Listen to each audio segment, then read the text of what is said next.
Yap. Halo guys, ketemu lagi dengan kita di Air Bola dengan gua Boniza dan sahabat-sahabat gua. Siapa nih? Dan Ian tadi lagi nge-freeze. Oke, kita membahas El Clasico.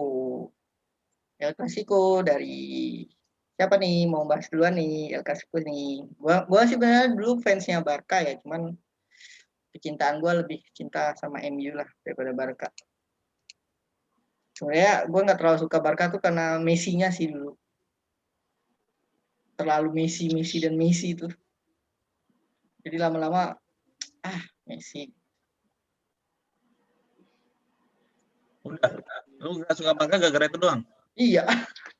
Awalnya karena jago nih karena Messi, cuman lama-lama ya elah bosen gue Messi lagi. Terlalu Messi sentris sih dulu. Sekarang kan udah lumayan tuh ya, cuman ya gitulah. Nggak terlalu nggak terlalu memperhatikan juga Barca. Dan La Liga kan liganya nggak terlalu gimana-gimana. Gue masih lebih seneng ngikutin Lazio gue dibanding Barca. Gimana? Tapi tahu lah dikit-dikit. Ansu Fati, Dembele, ya tuh tahu. Jadi gimana nih prediksi lu terhadap Barca lawan Madrid? Barca lawan Madrid ya, formasi sebenarnya kalau menurut gue ya dari segi pemain Barcelona yang sekarang, Barca yang sekarang nih komposisinya lebih lebih maksudnya di bawah Madrid dari sisi komposisi pemain ya. Kalau kita nggak ngomongin Messi, jadi dia kalau tanpa Messi gitu. Tapi dengan Barca dengan Messi itu masih membuat mereka selevel lah dengan Madrid gitu. Nah, terus untuk formasinya gua nggak bisa prediksi sebenarnya formasinya. Yang jelas kipernya paling gampang diprediksi. Ada Stegen ya. Ter Stegen kiper mana dia? Target. Iya, Stegen. Ya, susah namanya. Nah, itu pasti main sama Messi gitu. Nah, di tengahnya pasti Busquets sama nggak tahu Busquets sama siapa. Terus Dembele sih pasti. Dembele main. Oh, yang lainnya gue nggak tahu. Kenapa? Gerard Pique udah ketuaan sih menurut gue, dan jarang juga sih setahu gue dimainin. Udah sekarang udah lumayan merotasi. Bahkan backnya yang dulu tuh yang hitam siapa ya namanya ya? Gue lupa, itu udah jarang dimainin juga. Yang siapa ya, mungkin di Umtiti juga udah jarang dimainin sama Umtiti dan nah ya menurut gua ya Barca yang sekarang bukanlah Barca yang dulu sih. Jadi ya dari segi kualitas kurang ya sebenarnya ya. Ya jadi masih tergantung Messi sebenarnya. Kalau Messi-nya mainnya bagus ya bisa menang, dan terbukti kan pertemuan terakhir lawan Madrid Barca kalah gitu 3-1. Jadi kalau untuk ini sih gue megang Madrid sih, apalagi Benzema udah balikan. Cuman memang di Madrid karena gimana ceritanya Cak? Kalau dari sejarah kualitas di bawah tapi di posisi 2? Lebih ke kolektivitas di situ. Jadi sebenarnya kan La Liga juga liganya nggak yang gimana-gimana sih, maksudnya nggak seketat Premier League gitu. Atau bahkan kalau gue compare sama Serie A mungkin sama kali ya sama Serie A gitu. Dari segi kualitas liganya ya lebih ke ya itu kan tadi sih, lebih ke karena dia sama kualitasnya karena Messi gitu. Jadi Messi ini masih bisa main bagus nih, yang mereka menang-menangnya juga karena Messi-nya main bagus. Terus kemarin ketika Messi kurang bagus juga kan ada Ansu Fati gitu. Nah, Ansu Fatinya lagi cedera sekarang. Griezmann juga masih angin-anginan gitu. Nah, itu sih yang gue bilang kualitasnya juga kurang ini. Jadi Griezmann ketika di Barca tuh bukan Griezmann yang kita kenal ketika masih ada di Atletico sih. Itu kan dibelinya kan lumayan, terus apa namanya drama pembelian Griezmann kan lumayan tuh kemarin dramanya yang dia sempat habis dibeli juga dia sempat dicadangin dan lain-lain. Dan gue juga nggak tahu kenapa Titi performanya drop gitu. Jadi ya lebih ke situ sih kenapa gue bilang kualitasnya kurang. Tapi untuk dari segi kiper Ter Stegen ya, nah itu lumayan. Terus dia lebih ke pelatihnya sih, si Koemannya jago lah, terbukti ketika dia nanganin Belanda kan Belanda juga bagus tuh gitu. Nah ketika dia nanganin Barca juga sama, jadi lebih ke pelatihnya bukan pemainnya. Dan dia juga jadi pelan-pelan nggak lagi bikin Barca itu sebagai Messi sentris. Nah cuman efek dari situnya tuh yang bikin jadi ya namanya transisi sih. Jadi ya itulah Barca yang sekarang masih transisi. Itu menurut gua. Gak tahu kalau menurut Bung Ian. Jadi kalau prediksi ya gua Madrid sih. Walaupun sebenarnya gue nggak terlalu suka ya Madrid ya karena ya itu. Cuman kalau dilihat lagi sebenarnya Madrid yang sekarang ya Madrid yang sekarang bukanlah Madrid yang gue kenal juga sih sebenarnya. Jadi Madrid juga udah mulai nggak kebijakannya udah mulai nggak kayak Madrid yang kita kenal dulu yang lebih ada pemain bintang dia beli gitu, apalagi semenjak ada COVID ini kan mereka terkena dampaknya juga. Jadi kebijakan klubnya sih menurut gua agak berbeda juga nih si Madrid.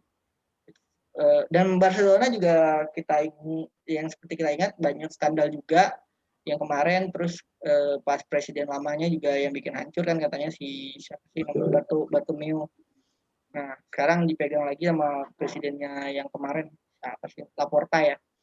Nah itu sih lebih situ sih. Jadi kedua-duanya sebenarnya lagi sama aja kondisinya, cuman menurut gua si Madrid slightly better.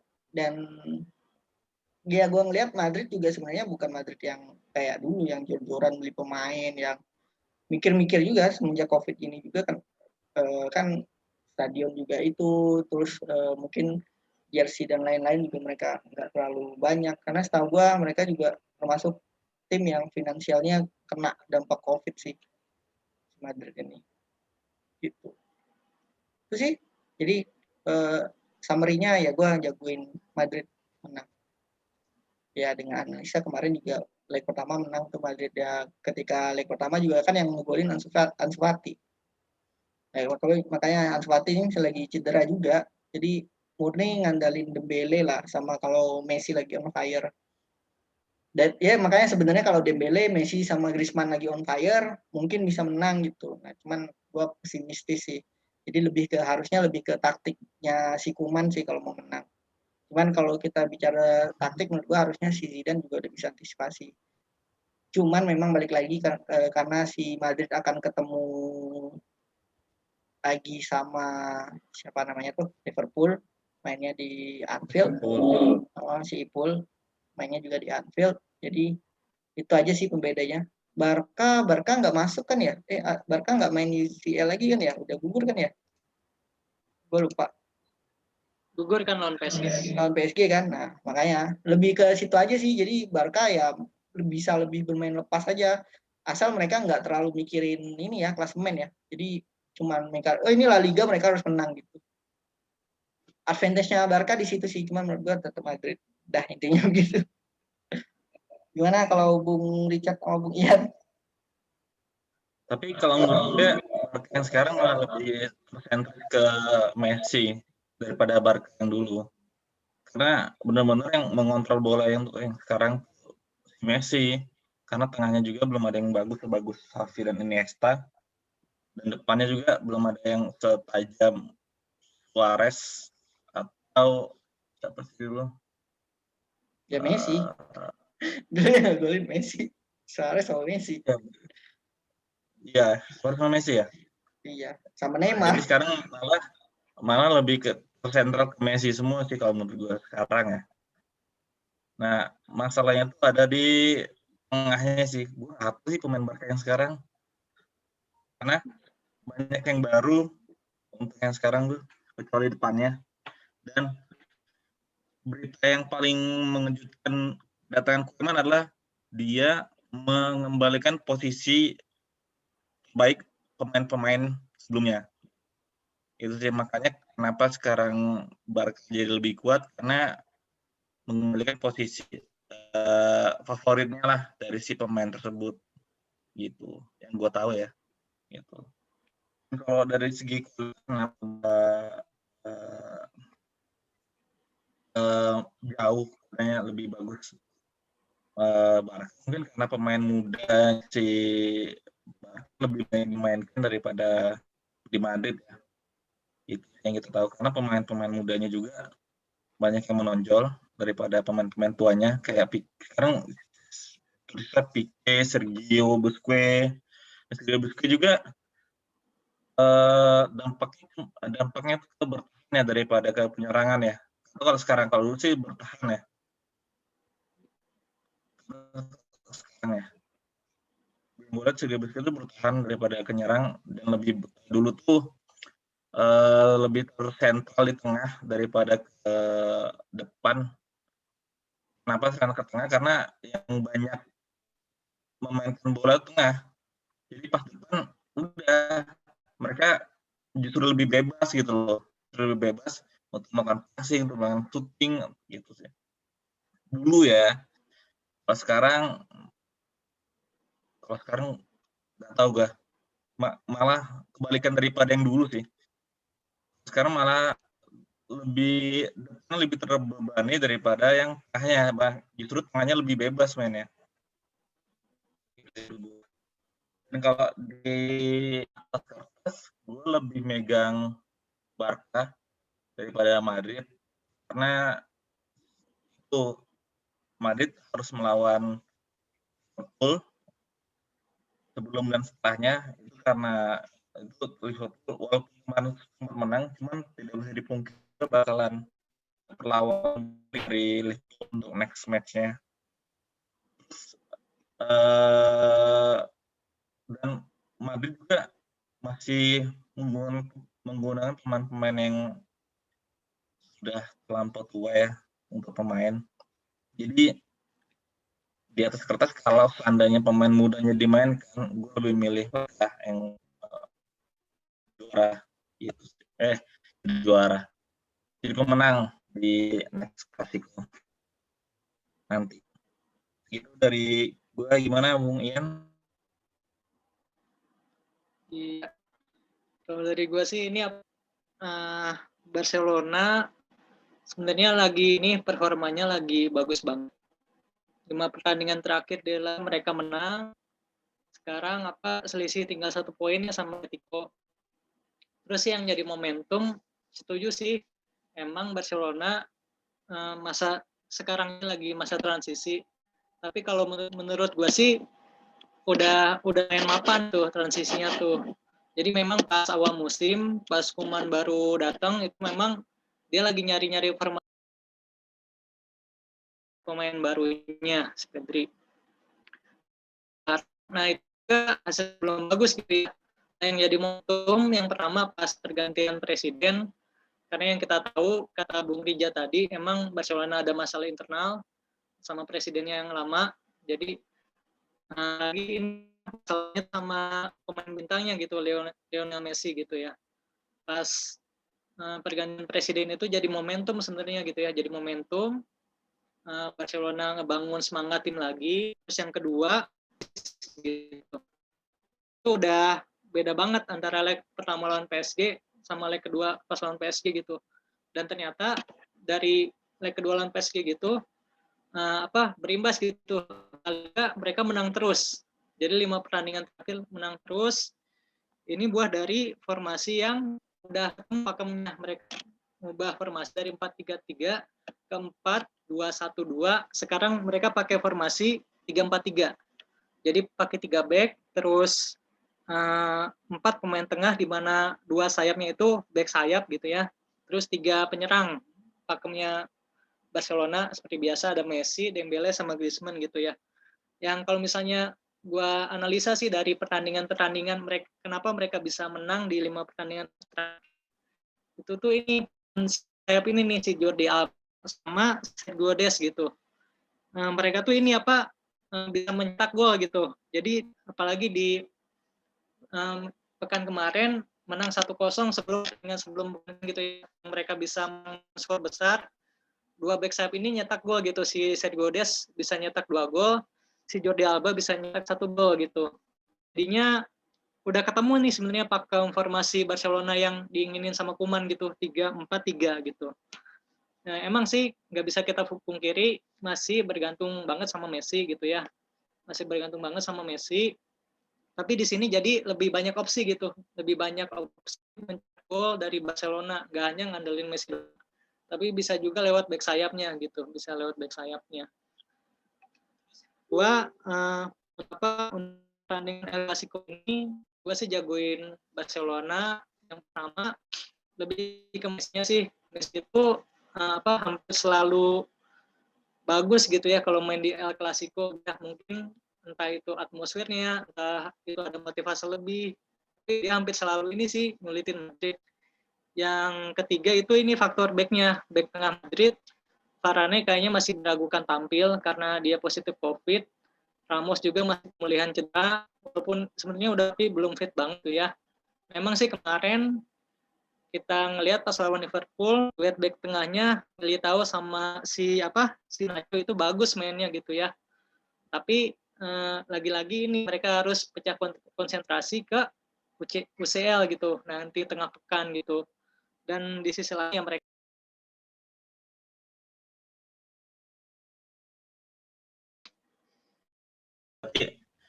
dari kita berdua yang mereka ya.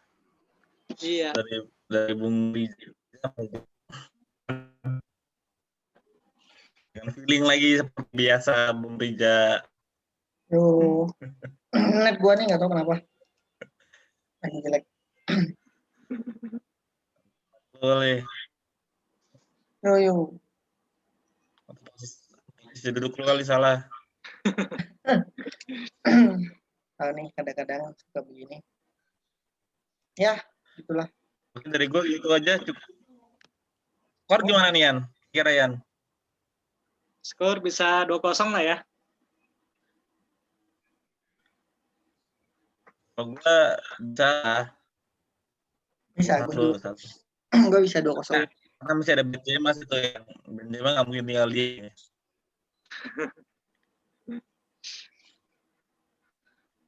Dari berapa kerja?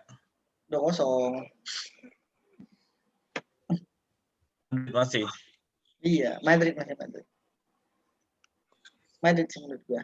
Karena ya kalau kita ngomongin UCL juga kan mereka juga udah ada advantage tuh dua gol, maksudnya sisi 2 gol. Jadi masih agak lebih ringan bebannya. Itu sih. Ya, kan di La Liga sendiri mereka masih peringkat 3. Iya, cuman nggak terlalu jauh juga sebenarnya poinnya dan masih banyak pertandingan kan. 6 pertandingan lagi sih. Ya, jadi kalau mereka bisa, jadi ada semangat lebih juga ketika bisa menang lawan Barcelona. Ya mereka kalau nggak salah bisa di atas Barca ya kalau menang lawan Barcelona, gue lupa poinnya. Bisa merebut posisi 2. Bisa kan posisinya pertama 63, yang pertama 66, yang kedua 65, yang ketiga 63. Iya kan. Kalau sisi 2 poin. Iya, sisi 2 poin. Makanya ini juga momentum kalau mereka bisa menang ya lebih bisa di atas Barca terus bisa mendekati Atletico. Makanya gue bilang ini mereka akan fokus nih. Jadi benar-benar fokus satu-satu. Dan gue yakin Madrid bisa sih, nggak kayak Liverpool di IPL. Oke, paling itu aja dulu. Iya. tadi Bung Ian agak putus-putus, jadi kayaknya recordingnya nggak itu. Cuman ya dapatlah intinya dari Barcelona. Mungkin bisa diulang lagi tadi summary-nya Bung Ian. Terus sekarang lagi lumayan. Yang pertama tadi apa faktornya? Barca menang. Kita bakalan menang sih, Ja. Jadi kan itu udah informasi baru yang pas. Jadi belakang tangguh, penyerangannya lebih tajam gitu ya. Terus karena ini sih faktor back sayapnya, maksimalin back sayap juga dia sama terutama di sisi kiri Sergio Roberto tuh Vasquez ya, yang notabene penyerang sayap kanan yang dijadiin back sayap kanan, jadinya bakalan dieksploitasi banget gitu. Terus ya karena itu Barcelona udah nggak ada beban lagi, tinggal fokus ke La Liga. Madrid masih ada UCL, jadi Barcelona bakalan menang sih 2-0. Oke, sip. Itu aja. Paling dari kita itu dulu. Thank you udah mau dengerin ocehan kita. Sampai jumpa lagi di next video. Salam bola. Salam bola.